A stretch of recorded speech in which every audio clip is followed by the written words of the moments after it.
नमस्कार मित्रों। शेयर बाजार में बजट के बाद निराशा छा गई है, यानी कि मार्केट में बहुत बड़ी गिरावट आज देखने को मिली। बजट से निराश होकर काफी सारी बिकवाली देखने को मिली है। आईटी और कंज्यूमर ड्यूरेबल गुड्स, ये दो सेक्टर को छोड़ के सारे सेक्टर में ऑल राउंड बिकवाली देखने को मिली थी। आज सेंसेक्स 1546 पॉइंट की बड़ी गिरावट देखने को मिली है। निफ्टी इंडेक्स 495 पॉइंट की बड़ी गिरावट देखने को मिली है। बैंक निफ्टी 1193 पॉइंट क्रैश हुआ है। मिड कैप इंडेक्स टूटा है, स्मॉल कैप इंडेक्स टूटे हैं। लेकिन मार्केट में ये बजट के बाद निराशा क्यों छा गई? बजट को क्या पसंद नहीं आया, स्टॉक मार्केट को क्या पसंद नहीं आया? तो बजट में ऐसे कौन से प्रावधान है कि बजट स्टॉक मार्केट में भारी बिकवाली देखने को मिली है? तो उसके पर हम आज डिस्कस करेंगे। और मार्केट में जो आज बड़ी गिरावट आई है, तो आगे वाले दिनों में मार्केट का ट्रेंड कैसा रहेगा, उसके पर हमें डिस्कशन करना है। तो ये वीडियो को आप अंत तक देखिएगा। मित्रों, इन्वेस्टिंग ए टू जेड में आपका स्वागत है। मैं भरत पंचाल। तो मित्रों देखो, बजट था, आने वाला था, उसके पहले मार्केट में ट्रेंड तेजी का था, कॉशियस मूड था, नया बाइंग देखा गया था, बजट अच्छा आएगा, इकोनॉमी को रिफॉर्म करेगा, इन सारी बातें स्टॉक मार्केट की काफी आशा और अपेक्षा थी, काफी सारी उम्मीदें भी थी। तो उसके चलते बजट जब स्टार्ट हुआ, स्पीच शुरू हुई, निर्मला सीतारमन की स्पीच शुरू हुई, उसके पहले मार्केट का ट्रेंड पॉजिटिव था। लेकिन जब बी पार्ट हुआ, बजट का बी पार्ट का भाषण का जो शुरू हुआ, तब बिकवाली के चलते मार्केट टूट गया और दो तीन प्रपोजल ऐसी आई है, तो मार्केट में भारी बिकवाली देखने को मिली है। आज सबसे टॉप लूजर्स कौन से हैं? तो BEL, Hindalco, ONGC, SBI, Adani port, ये सारे स्टॉक्स में बड़ी गिरावट देखने को मिली है। तो मित्रों, हम सीधी बात पर आते हैं कि बजट में ऐसा क्या आया कि स्टॉक मार्केट में निराशा छा गई। तो सबसे पहली वजह है एसटीटी यानी सिक्योरिटी ट्रांजैक्शन टैक्स। उसको कटौती की उम्मीद थी स्टॉक मार्केट को, लेकिन ये एसटीटी में बढ़ोतरी हुई है। जैसे ही ये प्रपोजल पढ़ना शुरू किया, तब स्टॉक मार्केट एकदम धड़ाम से क्रैश हो गया। तो एसटीटी पर क्या प्रपोजल है एग्जैक्टली हम समझते हैं। फिनेंस मिनिस्टर निर्मला सीतारमन ने कहा कि फ्यूचर्स पर एसटीटी 0.02% से बढ़ा के 0.05% कर दी गई है, और ऑप्शन प्रीमियम और ऑप्शन एक्सरसाइज पर एसटीटी बढ़ के 0.15% कर दी गई है। देखो, ये फ्यूचर ऑप्शन का मामला है। फ्यूचर ऑप्शन में जब आप ट्रेड करते हैं तो एसटीटी उसमें बढ़ोतरी हुई है।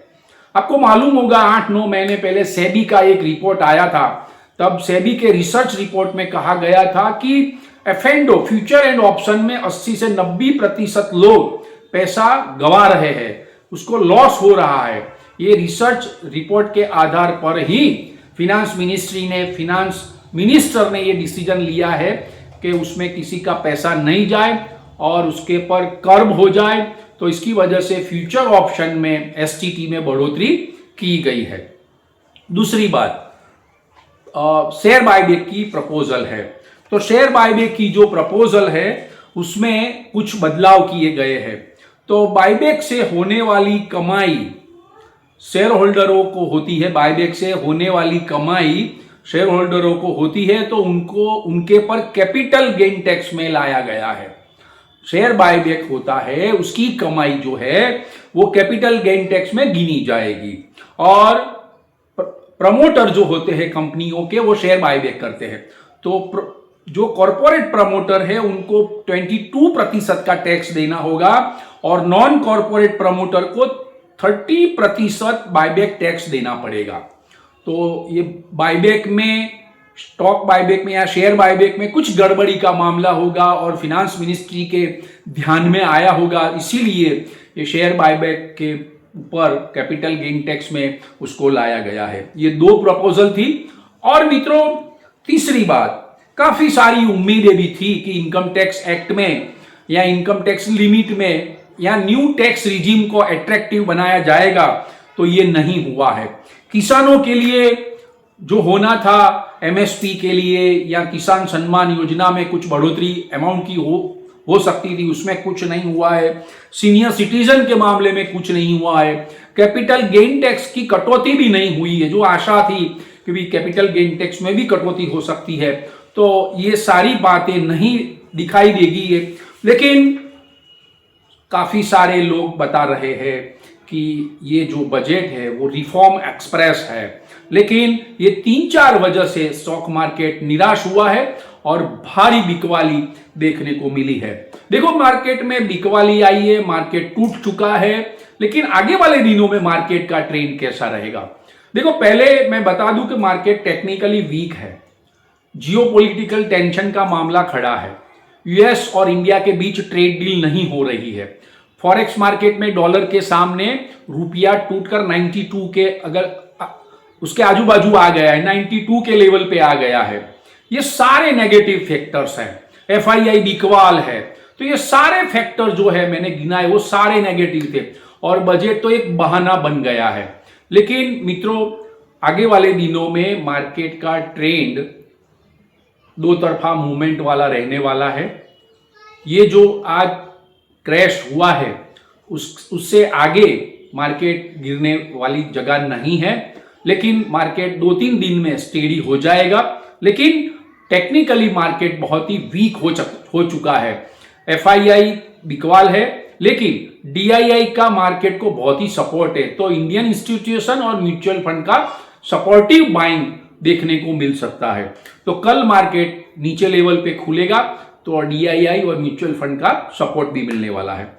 लेकिन टेक्निकली हम बात करें तो निफ्टी 25,000 के ऊपर का एक सपोर्ट लेवल था 25,000 का, वो 25,000 का लेवल का सपोर्ट आज टूट चुका है और नीचे में 24,571 का लो बना है और 24,825 का क्लोजिंग रहा है, यानी 25,000 के नीचे का क्लोजिंग रहा है। तो ये नेगेटिव हो चुका है। अगर निफ्टी सपोर्ट लेवल 25,000 का जो इंपॉर्टेंट सपोर्ट लेवल है उसके ऊपर ट्रेड करता है तो मार्केट में एक अच्छी खासी रिकवरी दिख सकती है। और आगे 25,500 का एक रेजिस्टेंस है, 25,800 का रेजिस्टेंस है। ये काफी सारे रेजिस्टेंस लेवल है, लेकिन मार्केट टेक्निकली वीक है, इसीलिए बाजार का जो सेंटीमेंट है वो हर एक उछाल पे बिकवाली का हो चुका है। तो मित्रों, आज के वीडियो की इंफॉर्मेशन आपको पसंद आई है तो ये वीडियो को लाइक्स कीजिएगा, शेयर कीजिएगा, कमेंट्स कीजिएगा और सब्सक्राइब जरूर करिएगा। Thank you very much friends, bye.